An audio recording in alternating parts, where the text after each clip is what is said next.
Hello everyone, और एक और नए वीडियो में और एक और बहुत इंपॉर्टेंट वीडियो। जैसा कि आपको अगर फर्स्ट से 4 राउंड तक देन मॉपअप राउंड में भी आपको सीट नहीं मिला था, तो अभी होता क्या है, जब आपका मॉपअप राउंड कंप्लीट हो जाता है तो उसके बाद में कितना सीट्स वैकेंट बचा है ये पोर्टल पे रिलीज़ होता है। तो फाइनली अभी पोर्टल पे जाके ये रिलीज़ हो चुका है कि आपका मॉपअप राउंड के बाद में कितना सीट वैकेंट बचा है। तो अब आपके दिमाग में ये है कि कौन कौन सा यूनिवर्सिटी अपना स्पोर्ट काउंसलिंग कराएगी, किसके लिए हम पार्टिसिपेट कर सकते हैं, क्या मैं उसके लिए एलिजिबल हूँ, अगर किसी स्टूडेंट को सीट मिल चुका है क्या वो उसके लिए एलिजिबल है, क्या उसको अप्लाई करना चाहिए, वो सब कुछ इस वीडियो में मैं आपको बताने वाला हूँ। आपको मैं वो भी बताऊंगा जो पोर्टल पे आया हुआ है कितना किस यूनिवर्सिटी में सीट्स वैकेंट है। सो अगर ये वीडियो अच्छा लगे तो लाइक करना, चैनल को सब्सक्राइब करके बने रहना। देखो, पहला चीज़, जो स्पोर्ट काउंसलिंग होता है उसमें आईसीआर का क्या पॉलिसी होता है कि आपका फाइनल राउंड तक जो सीट था, आपका फाइनल राउंड मतलब कहने का मतलब था आपका मॉपअप राउंड तक जो सीट आपको मिलता है वो आईसीआर के अंदर कंसीडर करता है, आईसीआर सीट बोला जाता है। लेकिन उसके बाद में जो सीट उसके बाद में आपको मिलता है, अगर मॉपअप के बाद में आपका स्पोर्ट काउंसलिंग उसमें जो सीट मिलता है वो आईसीआर का सीट नहीं कहलाता है, वो आपका यूनिवर्सिटी का सीट किया जाता है। मतलब यूनिवर्सिटी का सीट्स की तरह उसको ट्रीट किया जाता है, क्योंकि उसमें जो आईसीआर का जो स्कॉलरशिप है वो उसमें नहीं दिया जाता है। तो ये चीज़ तो आपको समझ आया। मैं आपको बताता हूँ जो पोर्टल पर अपडेट आया है।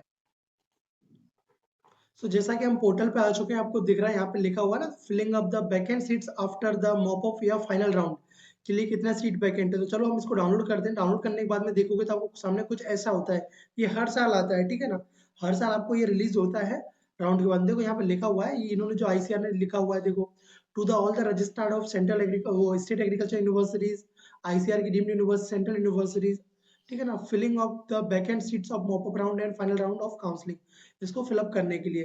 देखो यहाँ पे क्या लिखा हुआ है, as you know that online counselling process for admission through the CUET UG has completed, ठीक है ना, आपका जो काउंसलिंग आईसीआर का वो कंप्लीट हो चुका है। बट यहाँ पे लिखा हुआ ना, that these seats will no more called ICR seats be treated as a university. मैंने बोला था ना कि अभी आपको थोड़ी देर पहले वो यूनिवर्सिटी का सीट्स कहलाया जाएगा, ठीक है ना। तो the vacant seats left over after mop up round counseling available in ICR counseling portal as well as attached to the hereby the ready to reference further agriculture universities authority kind note code judgment order, ठीक है ना। सो इन्होंने बोला हुआ है यहाँ पे, देखो कि आपको ये जो है ना, आपको ये जो सीट्स है इनको फिलअप करना पड़ेगा। तो अब जो भी यूनिवर्सिटी आपका इनको देखो फिलअप करेगी, मतलब जो भी यूनिवर्सिटी इनको भरेगी, मतलब जो भी इनका अपना स्पोर्ट काउंसलिंग के लिए निकालेगी, वो मैं आपको बताऊंगा। अब कितना सीट्स वैकेंट बचा है वो मैं आपको बता देता हूँ, देखो, ठीक है ना। यहाँ पे देखो, यहाँ पे सब कुछ इन्होंने मेंशन किया हुआ है पिटीशन को।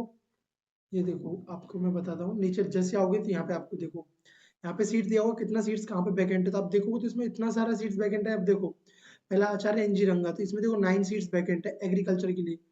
देखो आचार्य नरेंद्र, देखो आचार्य नरेंद्र देव में 6 सीट्स वैकेंट है। एग्रीकल्चर यूनिवर्सिटी जोधपुर में 2 सीट्स वैकेंट है। और ये देखो 15 सीट्स वैकेंट है आपकी आसाम एग्रीकल्चर यूनिवर्सिटी में एग्रीकल्चर के लिए। देखो ये 15 सीट्स वैकेंट है।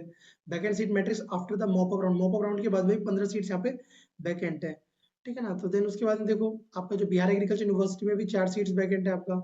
जहाँ पे ज्यादा सीट्स है वो मैं आपको बता दूं, डॉक्टर पंजाब राव देशमुख कृषि विद्यापीठ अकोला में भी देखो 9 सीट्स वैकेंट है आपका, ठीक है ना। देन उसके बाद में अगर मैं बात करूँ, doctor Rajendra Prasad central agriculture university में ओनली 4 सीट्स वैकेंट है। अभी देखो, अभी इसका फिजिकल रिपोर्टिंग हुआ नहीं है, ठीक है ना। जब अब इसका फिजिकल रिपोर्टिंग 15 और 16 को है, तो 15-16 के बाद में भी अगर इसमें सीट वैकेंट बचता है तो ये इसका अमाउंट बढ़ जाएगा, ठीक है ना। तो देखो उसके बाद में देखो 43 सीट्स वैकेंट है आपका। ये देखो आईजी के भी रायपुर के अंदर में एग्रीकल्चर का, आपको दिख रहा है कितना सारा सीट्स वैकेंट है।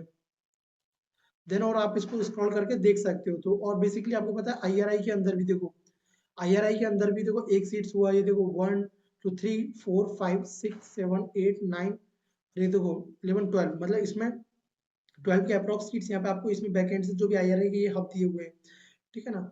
सो बहुत सारा सीट्स वैकेंट है अभी भी। तो जो भी यूनिवर्सिटी निकालेगी तो आपको उनके पोर्टल पे विजिट करते रहना है, और जहाँ भी मुझे भी पता चलेगा, मैं भी जहाँ रेगुलर विजिट करते रहता हूँ, तो मैं आपको वीडियो बना के बताऊंगा। और वहाँ पे आपको अप्लाई करना है, और अच्छे से अप्लाई करना है, जिससे कि आपको कहीं ना कहीं सीट मिल जाए, ठीक है ना। आपको जैसा कि जो जो यूनिवर्सिटी जैसे आईआरआई हुआ हर साल कराता है, देन आपका रानी लक्ष्मीबाई सेंट्रल एग्रीकल्चर यूनिवर्सिटी हर साल कराता है, तो ये सब भी कराएगा। तो इनके लिए भी मैं आपको इन्फॉर्म करूंगा। और ये देखो 4 सीट वैकेंट है, देखो फिशरीज के लिए भी, पूसा के अंदर भी। तो ओवरऑल अगर आप सभी कोर्सेज को मिलाए तो बहुत सारे सीट्स। सो आई होप आपको जो मैंने बताया वो आपको समझ आया होगा अच्छे से। कि देखो, जब भी अपडेट आएगा मैं आपको इन्फॉर्म करूंगा। और बहुत सारे स्टूडेंट ऐसे हैं कि वो वीडियोस नहीं देख सकते, वो नहीं कर सकते, तो वो मेरा स्पोर्ट काउंसलिंग का जो मेंटरशिप प्रोग्राम है वो ज्वाइन कर सकते हैं। यहाँ पे आपको डिटेल्स दी गई है, इस पर आपको QR कोड पे पे करके 500 रुपीज़ और आपको ज्वाइन करना है। तब आपको कैसे काउंसलिंग करना है, कैसे चॉइस फिलिंग करना है स्पोर्ट काउंसलिंग की, जो भी यूनिवर्सिटी निकालेगी उसके लिए मैं आपको इन्फॉर्म करूँगा, ठीक है ना, जिससे कि आप कोई भी एक अपडेट भी अपना मिस नहीं कर पाओगे। उसको ज्वाइन करने के लिए पे करके आपका स्क्रीनशॉट सेंड करना है और आपको बाद में उसके बाद मैं आपको स्पोर्ट काउंसलिंग के ग्रुप में ऐड कर लूँगा। सो चलो इस वीडियो में इतना ही। आई होप आपको वीडियो अच्छा लगा, लाइक करते जाना, चैनल को सब्सक्राइब कर लेना, जब भी अपडेट आएगी तो मैं आपको इन्फॉर्म करूँगा। सो बाय बाय, टेक केयर।